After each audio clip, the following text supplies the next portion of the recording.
Conforme lo dispuesto, tiene la palabra el jefe de Gabinete de Ministros, doctor Guillermo Alberto Franco, con el objeto de brindar el informe. Adelante, señor jefe. Muchas gracias, señor presidente. Buenos días a todos los diputados.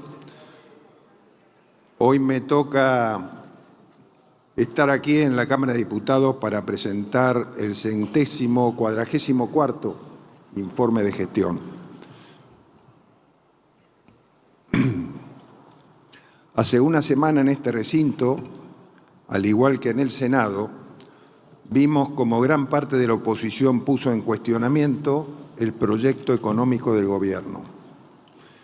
No resulta para nada extraño que muchos de los protagonistas de esos cuestionamientos sean los mismos que nos dejaron al borde del abismo en el 2023, con la hiperinflación a la vuelta de la esquina y el 57% de los argentinos hundidos en la pobreza.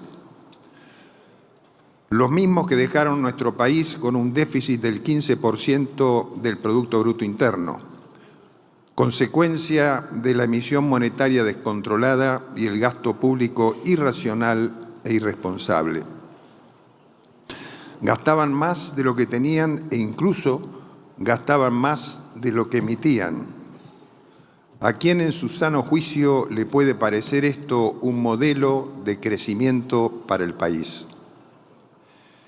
En el último tiempo, quienes gobernaron la Argentina han acumulado un promedio de déficit financiero anual en el orden del 5% del PBI. Si multiplicamos ese 5% por el promedio del PBI de los últimos 15 años, estamos hablando de un estimado de 450.000 millones de dólares. Y aún más, solo en el 2023 el déficit fue de 100.000 millones de dólares. ¿Qué hicieron con ese dinero? ¿A dónde fue a parar? Para que se den una idea, apenas con el 2% de ese monto alcanzaría para reconstruir los 40.198 kilómetros de rutas que comprendía Vialidad Nacional, o para darle un bono a cada jubilado de 56.000 dólares por única vez, o pagarle durante 15 años 400.000 pesos extra todos los meses, más que duplicar la jubilación mínima. También se podrían haber desarrollado más de 7.500.000 viviendas del Plan Procrear. Aclaro que este cálculo es con el precio a valor de mercado y no con los que se pagaron, que fueron hasta 4 veces superiores. En Chaco, por ejemplo, cuando el valor de construcción era de 867 dólares el metro cuadrado, el gobierno anterior le costó 3.477. Datos tomados del propio Ministerio y Secretaría de la Vivienda. Por eso resulta completamente indignante que ahora se disfracen de escoltas de la moral y nos reclamen obra pública, infraestructura y aumentos para cada sector social cuando ellos mismos abandonaron a los jubilados licuándoles el 30% de su ingreso en el último año de gestión.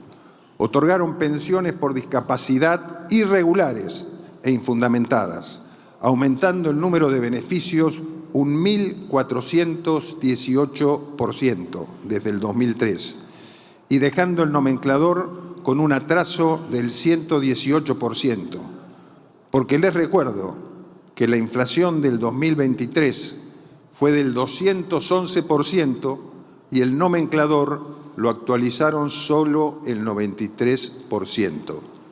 ¿Eso no era cruel? Creo que es fundamental que el día de hoy nos tomemos un momento para remontarnos al corazón del plan económico y social que propone este gobierno desde el primer día. El presidente Javier Milei fue muy claro cuando dijo: nosotros no vinimos a hacernos los buenos, vinimos a hacer el bien.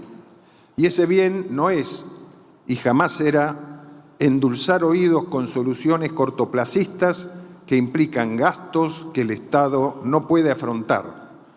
Tampoco llenarle los bolsillos de platita a la gente y sacárselas de las manos con 1,5% diario de inflación.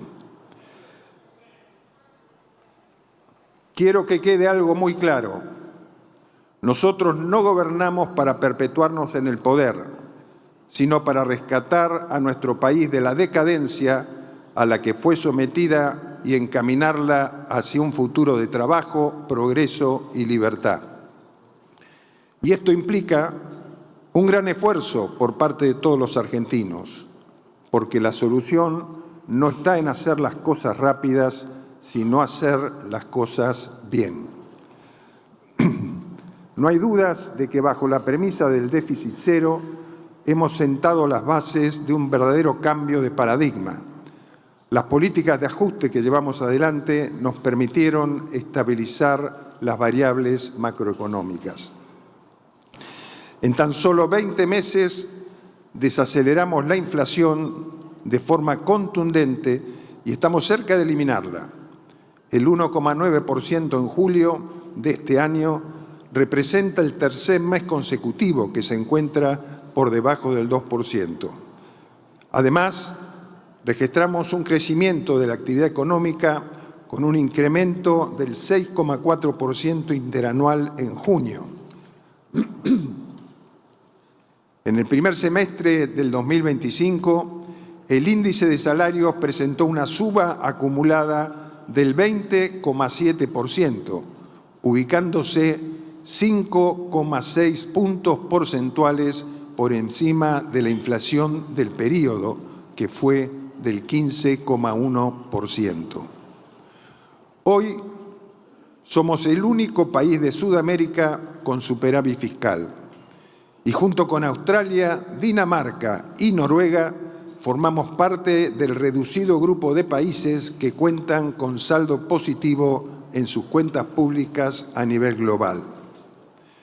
Invertir el resultado fiscal de déficit a superávit nos permitió disminuir de forma considerable la deuda pública.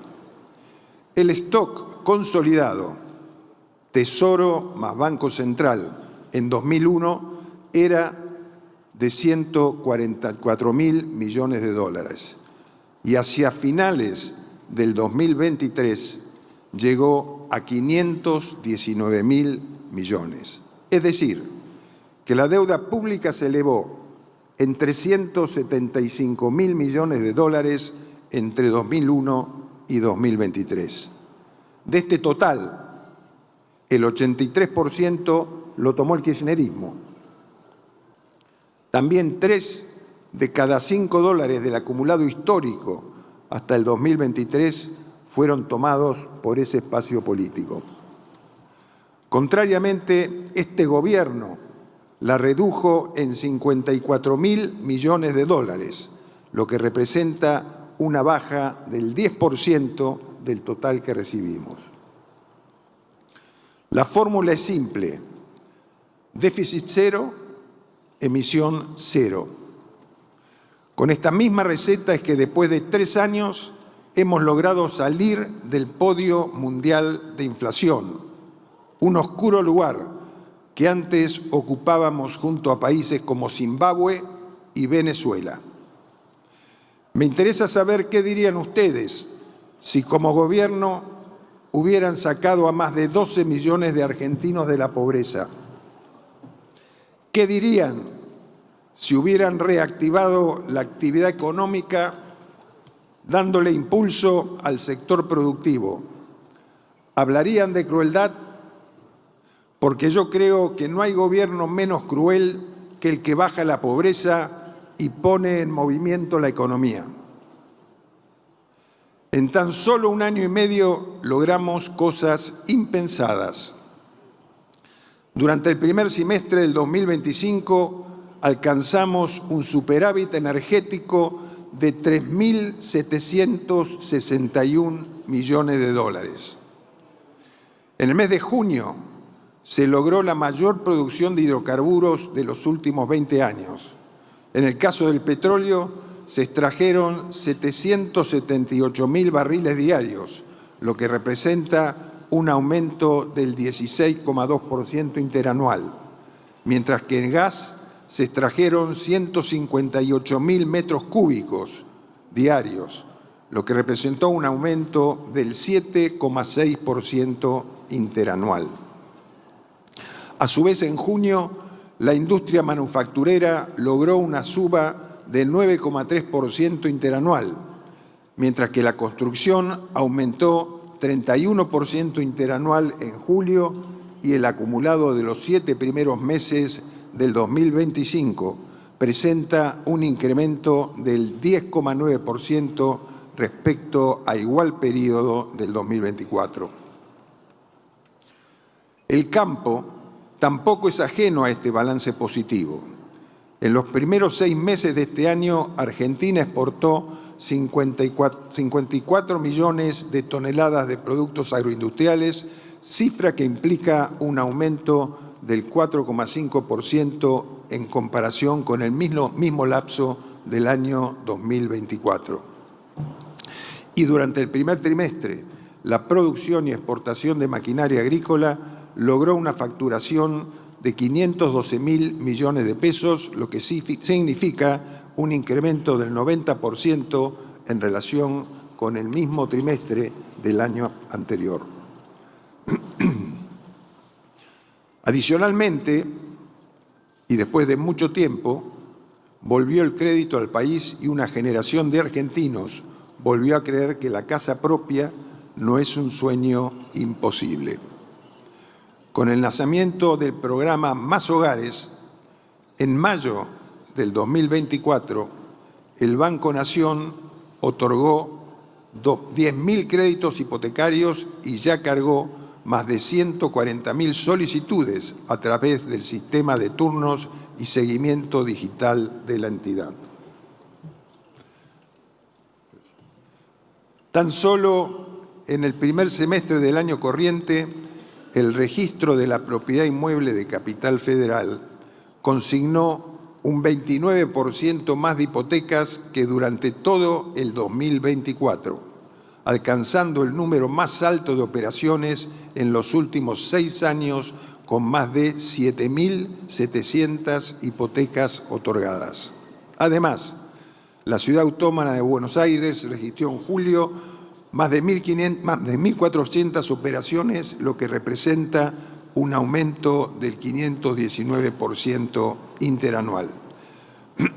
Quiero aclarar que estos resultados son posteriores a la eliminación del Plan Procrear, programa que en sus 10 años de existencia construyó viviendas con un costo de hasta 4 veces más que el valor del mercado, con un plazo de entrega promedio de 40 meses, cuando lo habitual suelen ser 12. Además, las obras se realizaron principalmente en distritos gobernados por el exoficialismo. A modo de ejemplo, Avellaneda, Berazategui y Lomas de Zamora concentraron el 30% de la totalidad de las viviendas a construir. Acá no se trata de estar de acuerdo o no estar de acuerdo. Se trata de no repetir el modelo que nos llevó a la peor de las miserias.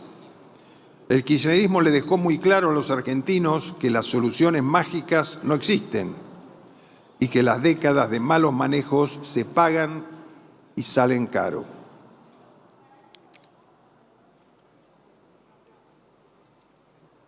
Seguir el modelo del gasto compulsivo condena a la Argentina al fracaso y a la perpetuación de un Estado elefantiásico que de ningún modo puede ser congruente con los objetivos que nos llevarán a alcanzar el orden y la estabilidad macroeconómica.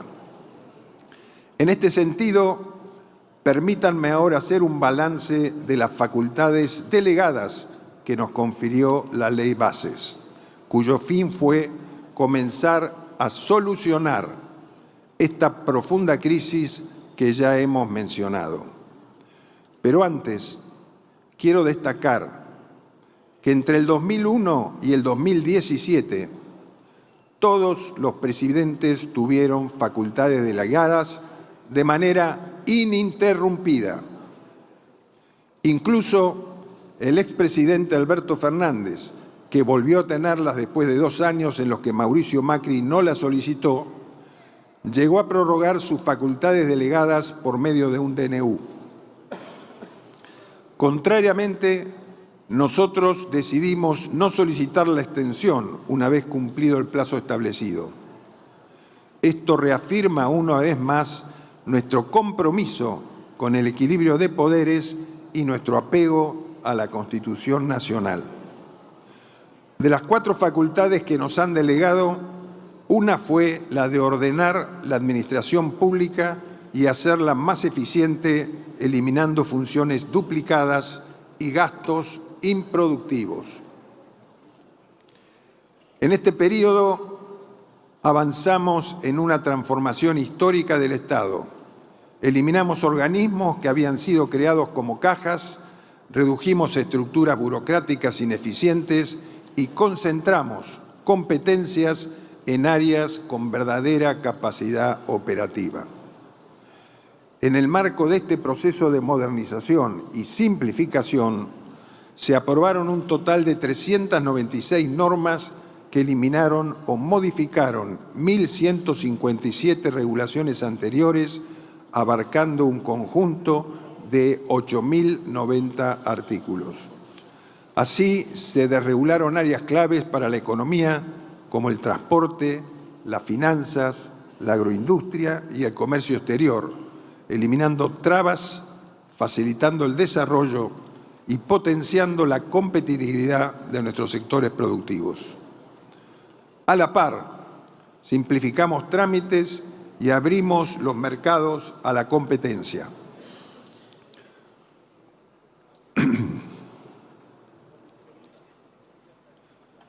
Eliminamos normativas absurdas que durante años frenaron la inversión, cortamos el sistema de fondos fiduciarios costosos en su administración e ineficientes en sus resultados, y pusimos fin a regímenes que distorsionaban la economía. Esto nos permitió ahorrar un total de $2.000 millones anuales, reducir la carga impositiva y liberar las fuerzas productivas del país. Este trabajo se coronó, entre otras cosas, con la transformación del INTA en un organismo desconcentrado y con el cierre de la Dirección Nacional de Vialidad. Cito esos 2 ejemplos porque son muestras muy claras del despilfarro de recursos y de la sobredimensión absurda del Estado. El INTA contaba con 6.059 empleados, cantidad que se duplicó en el último tiempo.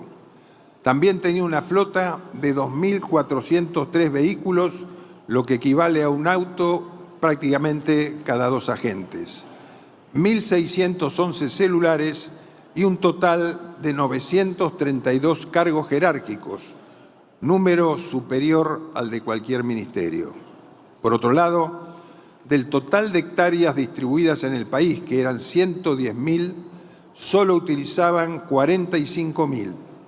Esto quiere decir que apenas el 40% de su jurisdicción se utilizaba para experimentación con fines comerciales y productivos. El organismo se desvirtuó en forma tal que perdió por completo su misión fundacional.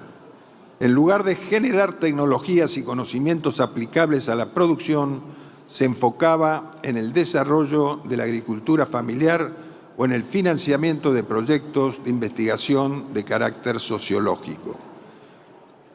Con esta modificación se busca transparentar el destino de los recursos que genera y devolverle su racionalidad institucional. El caso de Vialidad también es asombroso. Su estructura, con el tiempo, se tornó perversa y sobredimensionada. contaba con más de 5.100 empleados, de los cuales 1.500 eran cargos de jerarquía y otros 1.500 eran delegados sindicales. Además, el 75% del personal era administrativo, mientras solamente el 25% trabajaba efectivamente en el mantenimiento de las rutas. Estamos hablando de un organismo que se auditaba a sí mismo. De esta manera, adjudicaron contratos públicos amañados, ejecutaron de forma anticipada adelantos financieros millonarios sin justificación, abandonaron obras y realizaron ampliaciones injustificadas de plazos. Como si fuera poco, dejaron las rutas nacionales en un estado bochornoso. Por primera vez en mucho tiempo, la obra pública comenzó a estar al servicio de los ciudadanos. Ya se encuentra en proceso de licitación la primera etapa de la Red Federal de Concesiones, que comprende más de 9.000 kilómetros y concentra más del 80% del tránsito nacional. Sin embargo, están quienes aún intentan frenar esta medida de eficiencia, simplificación y ahorro fiscal. Queda muy claro que detrás de esta jugada malintencionada se esconde nuevamente ese intento desestabilizador que no hace más que revelar sus verdaderas intenciones. Pero nosotros no titubeamos ante los compromisos que asumimos. Seguir trabajando con responsabilidad y transparencia, buscando siempre el bienestar de todos los argentinos. Este gobierno no solo ha logrado reducir el gasto, sino que también ha generado las condiciones necesarias que impulsaron la inversión. Cuando se ordena la economía y se da previsibilidad, llega finalmente el capital. Con la presentación de 2 nuevos proyectos por más de 13.000 millones de dólares que realizó la empresa Glencore días atrás para el desarrollo de minería de cobre en San Juan y Catamarca, ya son 20 las iniciativas presentadas en el régimen de incentivo para grandes inversiones RIGI.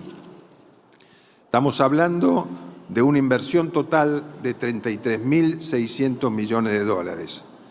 Al día de hoy ya se han aprobado 7 de ellos, que representan alrededor de 13.000 millones de dólares en inversión real para nuestro país.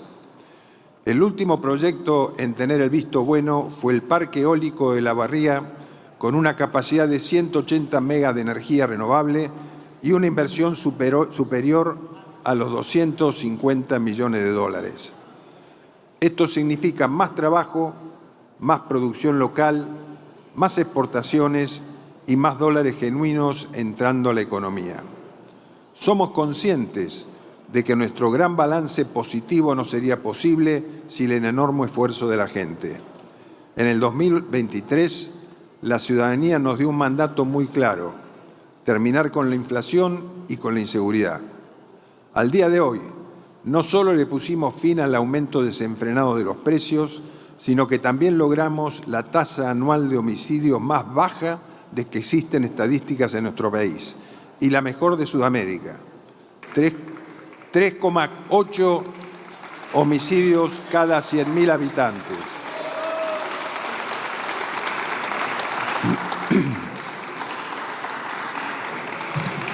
Vamos a seguir dando las peleas necesarias y trabajando en la consolidación de las reformas que van a sacar al país adelante.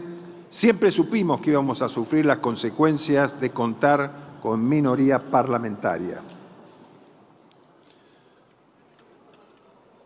Dentro de un Congreso dominado por quienes nos trajeron hasta aquí. También teníamos muy claro que esto iba a ser aún más difícil en los tiempos previos a las elecciones. Pero si hay algo de lo que estamos convencidos es del rumbo que eligieron los argentinos: menos trabas, más libertad, más oportunidades.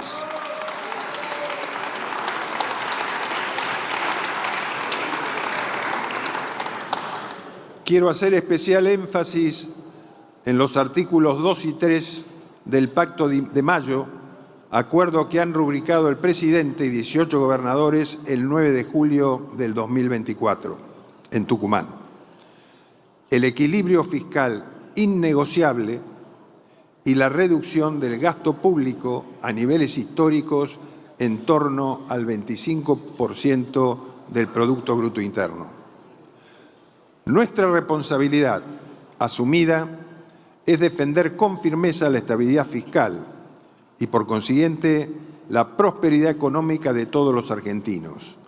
Quien apoye medidas que desfinancien el Estado está priorizando sus intereses particulares a costa del futuro de toda la nación.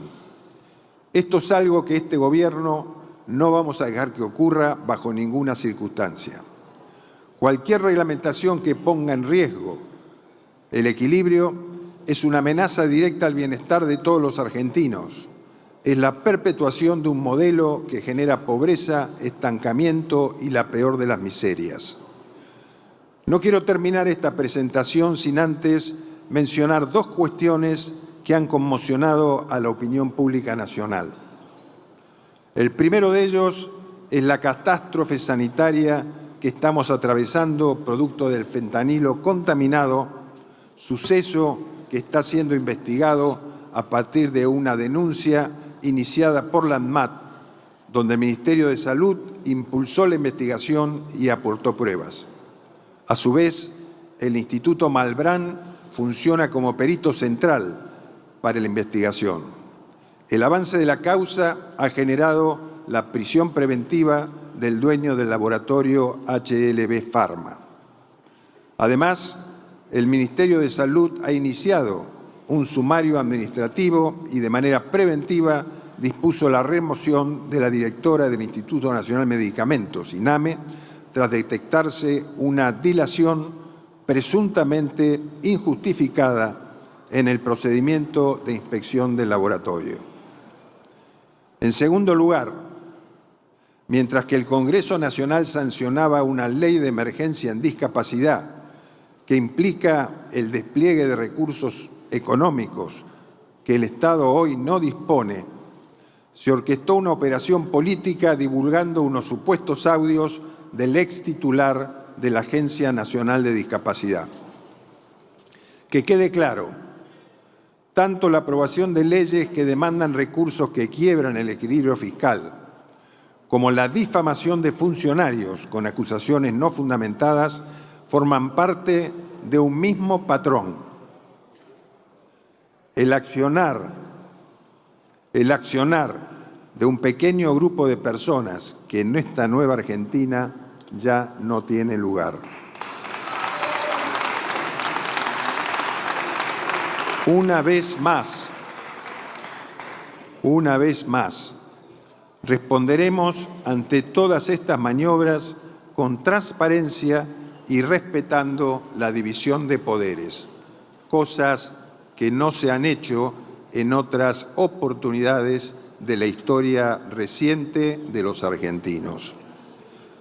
Por ello, hemos decidido remover al titular de la Agencia Nacional de Discapacidad, además de intervenir el organismo para garantizar su correcto funcionamiento y realizar una profunda auditoría y los sumarios administrativos correspondientes, con énfasis en el sistema de compras y contrataciones. Estamos acostumbrados a la estrategia de las causas que tapan causas, pero la justicia ya está trabajando para poner las cosas en su lugar y nosotros para sacar a la Argentina adelante.